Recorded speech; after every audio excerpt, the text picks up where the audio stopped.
En appliquant les concepts qu'il explique dans son livre, Leo Babauta a réussi à arrêter de fumer, à se mettre à la course à pied, à perdre du poids, à devenir un lève-tôt, à rembourser ses dettes, à mettre de l'argent de côté, à être plus productif et à écrire ce livre que je vous conseille car il est plein d'enseignements. Il va vous permettre de mettre du peps et du punch dans votre vie tout en vous aidant à réaliser enfin cet objectif qui vous tient tellement à cœur. Vous avez plein de projets mais n'arrivez à en mener aucun à terme. Vous avez envie de réussir mais vous vous sentez submergé, dépassé, déphasé, déconcerté, déconcentré. Vous voudriez bien changer ces mauvaises habitudes qui grignotent votre capital temps et diminuent votre productivité, mais ne savez pas comment vous y prendre. Si c'est le cas, ou pas, l'art d'aller à l'essentiel de Leo Babauta est pour vous. Dans ce livre, l'auteur part du principe que moins, c'est mieux. Il illustre cela avec les haïkus, petits poèmes japonais très brefs et dont le but est de dire l'essentiel avec un minimum de mots. Citation. Le haïku, petit poème japonais extrêmement bref visant à exprimer l'évanescence des choses, illustre bien l'art d'aller à l'essentiel. Page 20. Ne garder que l'essentiel permet donc avec un minimum de ressources d'avoir un impact plus important. En focalisant sur l'essentiel, on optimise notre temps et notre énergie pour ne choisir que les activités les plus importantes pour nous. Ça peut être de vouloir passer plus de temps avec sa famille, de perdre du poids, de faire du sport, d'avoir une activité bénéfique pour les autres, de gagner plus d'argent avec moins d'efforts, d'écrire enfin ce roman qui nous tient tellement à cœur et depuis si longtemps. L'idéal est de définir une liste, différente bien sûr d'une personne à une autre, avec ses propres priorités.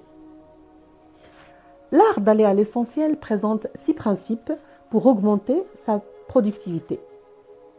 Premièrement, se fixer des objectifs.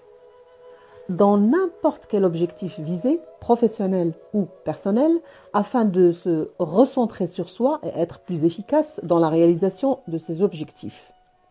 L'auteur donne l'exemple de checker ses mails. On peut s'organiser pour ne checker ses mails qu'une ou 2 fois par jour et non toutes les demi-heures. Ce petit travail sur des choses anodines de la vie peut, sur la durée, faire vraiment la différence. 2. Opter pour l'essentiel.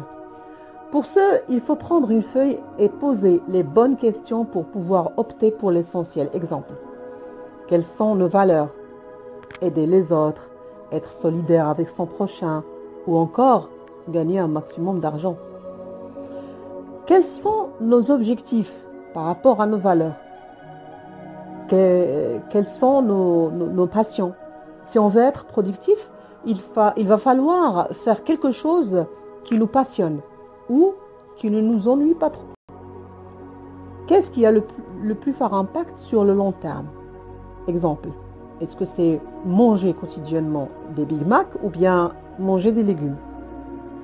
Troisièmement, simplifier et éliminer tout ce qui n'est pas essentiel. Il s'agit de réfléchir à ce que nous faisons dans la journée, mais qui n'est pas essentiel. Par exemple, regarder la télé, checker son compte Facebook 20 fois par jour. Il faut aussi apprendre à dire non quand on est sollicité pour une tâche qui n'est pas essentielle. 4. Se concentrer sur une chose à la fois. En effet, le multitâche est vraiment nocif car il nous fait perdre en efficacité et il est source de stress et d'erreurs. Explique l'auteur. Donc, pour pouvoir se concentrer sur une seule chose à la fois, l'idée est de pouvoir commencer sa journée par la tâche qu'on juge la plus importante. D'éloigner les distractions, bloquer les notifications de son téléphone, ne pas ouvrir sa boîte mail, pour ne se focaliser que sur ce qu'on fait. Babauta rappelle de même qu'il ne faut pas oublier de respirer pour se détendre. 5. Mettre en place des automatismes. Pour changer une habitude, il faut au moins 30 jours. L'idée est de changer une habitude à la fois pour que ce ne soit pas trop compliqué, conseille l'auteur. Il faut aussi choisir un objectif à la portée pour ne pas se décourager devant l'ampleur de la tâche. Afin que l'objectif soit mesurable, il doit être constant. Il vaut mieux faire 10 minutes de sport par jour qu'1 heure une fois par semaine. 6. Commencer petit. Oui, car c'est facile à faire. Le succès est assuré et les résultats sont plus durables, ce qui nous permet d'avoir plus d'estime de soi. Morceau choisi. Identifiez d'abord clairement les objectifs que vous aimeriez atteindre dans l'année, puis planifiez vos tâches de manière à faire progresser ces objectifs un petit peu chaque jour. Pour savoir ce qui est essentiel, c'est très simple. Il suffit d'éliminer tout ce qui ne l'est pas. Ça change tout de savoir que chaque jour vous rapproche de votre rêve. À bientôt pour un nouvel opus.